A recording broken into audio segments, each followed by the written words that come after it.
Hey everybody, welcome back to the shop. Today we're going to talk about how to organize terminal tackle, how to keep it rust free, and how to be more efficient on the water.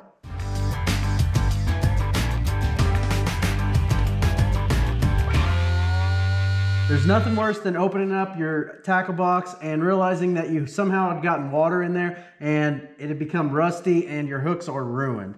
So here are a few tips that I got that I've started using that will keep your baits rust free. It'll also help you be more time efficient on the water and make sure you know where everything's at and where to find it whenever it comes crunch time and you only have 5 minutes before it's time to go in or anything like that. You always want to be as efficient as possible on the water so that you can catch more fish, obviously. One thing I do that I think is really important is I use these waterproof Plano boxes. And I use the deep ones so that I can fit more hooks in there and I can fit the original packaging in. I really think that's important because it'll help you decipher what bait is what. So what I do is like I said, I use these waterproof containers that have the gaskets around the edge, and that keeps all the water out. And I also have a few silicone packets. I don't know if that desiccant does anything or not, but I throw those in from just random packages I get in the mail. Any random package that you get in the mail, a lot of times they'll have this desiccant in, and instead of throwing them away, I throw them in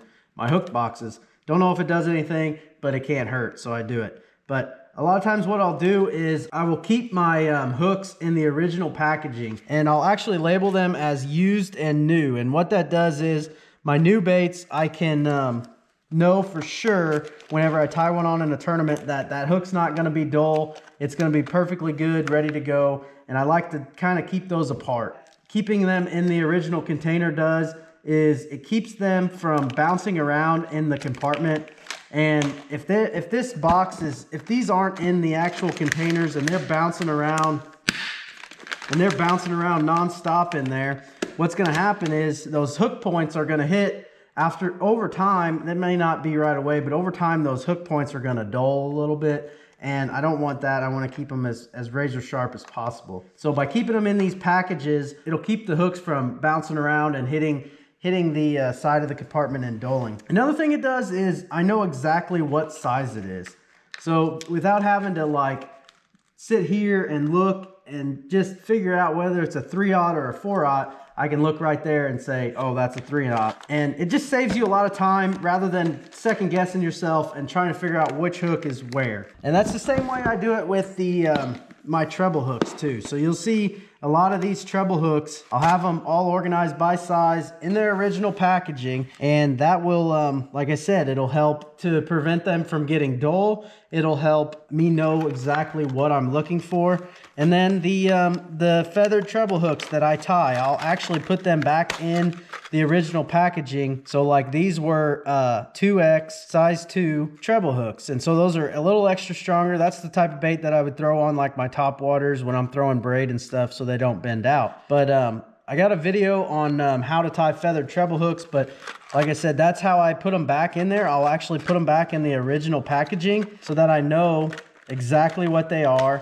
They don't bounce around, and I'm good to go. As far as weights, I use these smaller containers like this because obviously weights are a lot smaller. You can fit a lot of them in there, and I don't need to carry a box like this full of weights. So by putting it in a smaller container, what it does is it allows me to specialize it into certain weights. So like if I had a box like this that had drop shots, big weights, little weights, Carolina rig weights, obviously it would be really heavy, and it would also defeat the purpose. So like if I have just a small box, I can just grab this box rather than grabbing this and trying to find it inside that bigger box.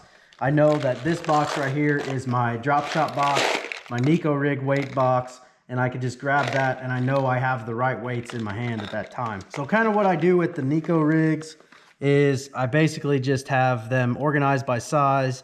These are the tungsten, these are the lead, and then I have some of my little collars and stuff like that. And then on the opposite side of this box, I'll have drop shots and all those weights ordered by size. And I don't have a ton of different specialty drop shots, so I just put the ball ones in with the cylinder ones, and it doesn't really bother me any. As far as Carolina rigs, same way. I actually throw my beads and my swivels in here with them. That way everything that I need for a Carolina rig is all right here. Organize them by size, and then I actually organize these by shape a little bit more too, but I don't have as many different sizes of Carolina rigs. But like I said, I keep my beads and my swivels and everything. So that's how I store my Carolina rigs. I keep everything together to make sure that when I grab my Carolina rig box, I have everything I need for tying one on. Same way with the my hard heads or my wobble heads. Use a smaller box for this just because obviously the weight will really add up if I use a bigger box and I fill it all the way up. I organize these by weight. So like all these in the top are the 1/2 ounce, these are 3/4 ounce, and these are 1 ounce. And then I have some that are 3/0 and some that are 5/0 hook. But I also label these with a Sharpie. And like I was saying in one of my other videos is I'll put a tag on there also with my label maker. And I bought just a cheap label maker from Walmart. Throw that on there, and you know that when you go in there, you're grabbing the right box. That makes you more efficient on the water also. Next, we'll talk about swim bait heads and stuff like that, and specialty hooks. I have my own separate box. Like this is just individual hooks, wacky rig hooks, round bend hooks, worm hooks, anything like that. This is more of a like a swim bait head box, and like here I made some ball heads that I can throw on like an Alabama rig or something like that. And then I got some bigger swim bait heads. I organize them by size, and like I did earlier, I leave them in the original packaging, and basically the same reason for that. I don't want them bouncing around, and I want to know exactly which size, because like if I bought a swim bait hook 5 years ago, I'm not going to know that's a 5/0 swim bait hook versus a 3/0 or anything like that. It's nice to have exactly what it is. So by having those in the original packaging, I'm able to keep track of that. The last thing that I'll bring up is my tungsten weights. I keep my tungsten weights in the same waterproof box, the smaller box, because I don't want to carry a ton of tungsten weights. I mean, I could fit probably 20 in this baggie, 20 in this of each size. So I could carry 20 tungsten weights of each size, and I think that's plenty. What I'll do is I have pegs up here. I actually have some little screw locks for when I'm practicing, and then I have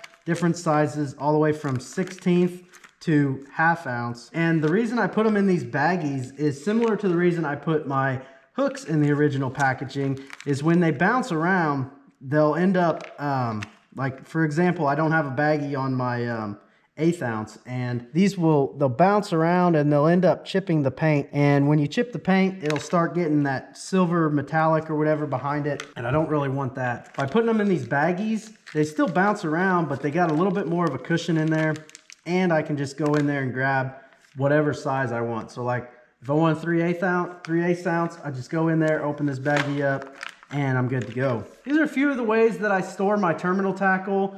Some of them may work for you, some of them may not. It's more of a preference thing, but these are a few of the ways that I use to be more time efficient on the water, and time is extremely important, especially in tournament fishing. Thanks for watching. Be sure to like and subscribe, and we'll see you guys next time.